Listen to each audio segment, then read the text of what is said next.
Hello, forklift. I'm back. I brought some presents, some goodies for you. Got some injectors that work and an injector pump that works.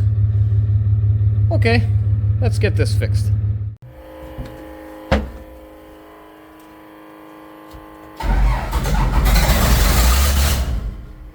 Woo, smoky. Okay, let's see what we got here.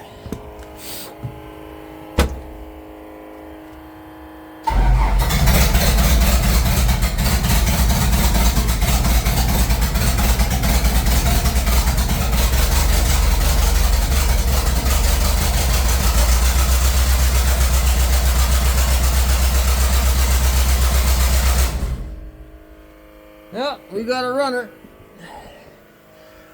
Nice and noisy because we've got no exhaust manifold yet.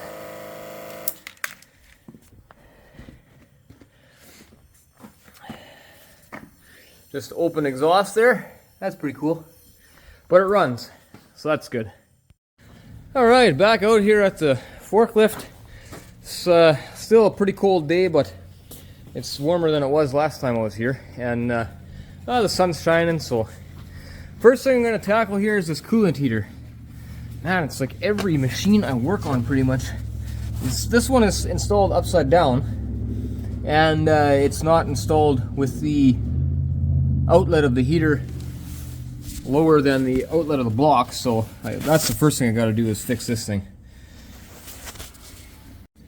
There, and I can see it a little better. The heater is mounted upside down. I got a big loop in the line down there, which was an air trap, and then we had a loop in this line too, which is also no good.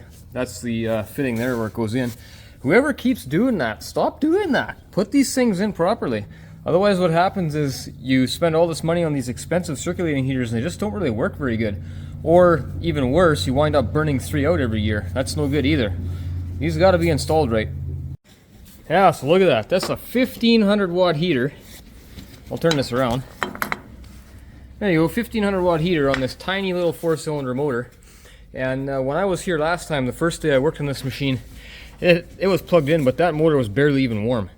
A 1500 watt circulating heater should have this thing almost hot to the touch if it's been plugged in for several hours. And so that's the problem. When you mount these upside down, all of the hottest coolant comes out this end and goes that way. And you have a thermostat in here that's a safety. And if this heater gets too hot, it shuts the thermostat off. Well, that's what happens. All of your hottest coolant is exiting right here, and it heats the thermostat up, so it keeps on shutting off all the time. So you got this big, huge, expensive heater in here that uses tons of power, and it's not even warming the engine up properly because most of the time it's not even running. So you got to put these things in right. It even says right on it, up. That way, up. They got to be installed this way. Now, I don't want to mount this heater back where it was, because where it was mounted, the bolt hole is right here, which is way too high. The outlet of the block is way down there, so you want the top of the heater to be below that. So, trying to find another place for it, and I came across this. That strap right there tells me that at some point that heater was mounted in the correct position. Alright, now it's mounted back. I take it where it was originally mounted, and I'll see how we have a nice slope here down. Okay, and I didn't have to drill any holes or anything because that was already done, so whoever installed it like this the first time, that's the way it should have been stayed. So now our outlet of the block is right there, the outlet of the pump is right there. It's hard for you to see it, but the outlet of that pump is now lower than the outlet of the block there, so that's what it's supposed to be. Now I just have to make a line to come up here, around, and into there.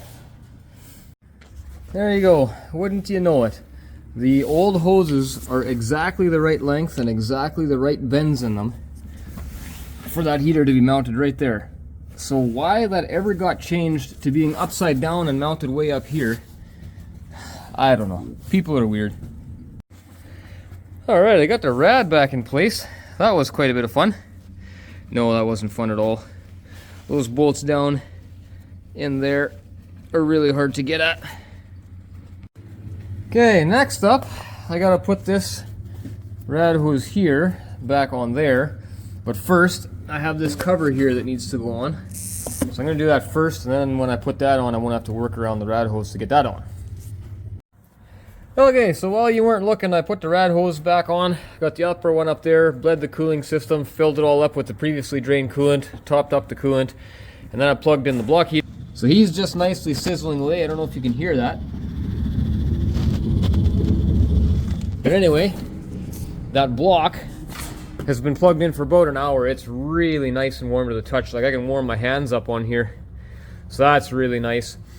So then I found out that I was leaking coolant and did a bunch of checking on that. And in behind here at the back of the block, there was a bolt missing that goes right into the coolant jacket. So coolant was leaking out of there, and probably to do with the fuel return line, this guy here going to the back. So I just plugged the hole with a bolt, put some Teflon tape on it and plugged it up. The bracket is not going to go back on there because we're not going to be reusing that piece of fuel hose or fuel line, because that was this copper stuff and it had a hole rubbed through it right there, or two holes. So it was leaking fuel the whole time we were fooling around with this thing here trying to get it running and stuff. It was always leaking fuel out of that return. So now I just finished putting all new fuel hoses on here. Somebody's made a nice little T to go in there. Did a good job, it's all good, but all this hoses all needed to be replaced. This piece here was a piece of vacuum hose, so it was all swollen and ready to come off. You can't use vacuum hose for diesel fuel. So now the fuel system is, I think, finished, and the intake is on, the exhaust on, the coolant is all done and back together, the pump cover is on, everything's timed. The throttle, there was loose linkages here. I had to fix all these linkages in here. I got that all fixed up. They were all loose and falling off. So now I'm down to wiring. I started wiring the fuel lift pump in behind there. I put the ground wire on, and then I found the coolant leak, and so I had to get sidetracked from that. But then I got to address this starter solenoid problem too. When I was here on the weekend trying to start it, it wouldn't start. And so this wire on the back side had broken off, so I put a new terminal on it. But I mean, this one, I moved it and it was rubbing on something, and it almost burnt the wire right through. So I gotta, as soon as you move these, the casing, the insulation just all breaks off. They're so old and brittle. So I gotta rewire this all yet. And I also, they did a bunch of messing around with the ignition switch and stuff, so I gotta figure out what's going on with power to this. Supposed to put a relay on that fuel pump. They got a relay for me, so I got to put that on there. And then I got to figure out this one, if I actually get power to this one or not, because they had this one jump too and added a piece of wire, and oh, it's a mess.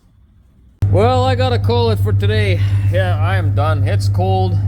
That cold wind sucks. My hands are cold. I'm chilled. Fixed up all this fuel stuff. I got the relay wired in back there and rewired that electric lift pump. And I was working in the dasher. They had a bunch of stuff apart in the dash. In here, I was trying to figure out what was going on. They got some new wires there and some stuff was mixed up. Trying to figure out the preheat, because the preheater is on when the key is on, and it shouldn't be. So they have a preheat switch right there. So I got to figure that out yet. The gauges and stuff don't have any power, but I don't know if maybe they didn't have power before. I don't know. I didn't take any of this stuff apart, so I'm not sure. So anyway, there's that, and then I was going to run this a little bit here just so I can adjust the throttle and stuff. And I pulled the dipstick just to check, and there's no oil in it. There's not even a drip on the dipstick, so it's either very low or it's been drained. So I gotta find that out before I go any further here. So that's it for today. I'm going home. Alright, just about finished here. We got this back cover to put back on. It's sitting there. Just got to get some bolts because they seem to be missing. We got all the wiring done in here. We got everything in the back there all wired up. I should go to the other side here. There we go. Okay, we got the preheat wired up now. That's all this guy here. This one has a fuel preheater with the electric cord there.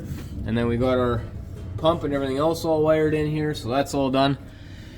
All right, still need to figure out something for the battery. We got to put a block over top of there or something, because these are not nearly the right length for this battery. I think it's supposed to be a bigger battery in there, but it should run now. Let's see here. Yeah, you can hear the fuel pump running.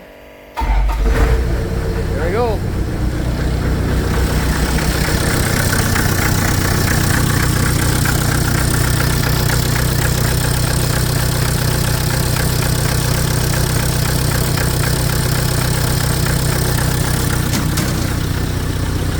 No smoke.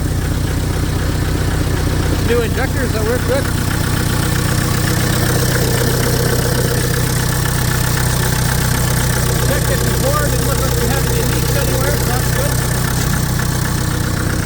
Alright, this one is pretty well sewed up.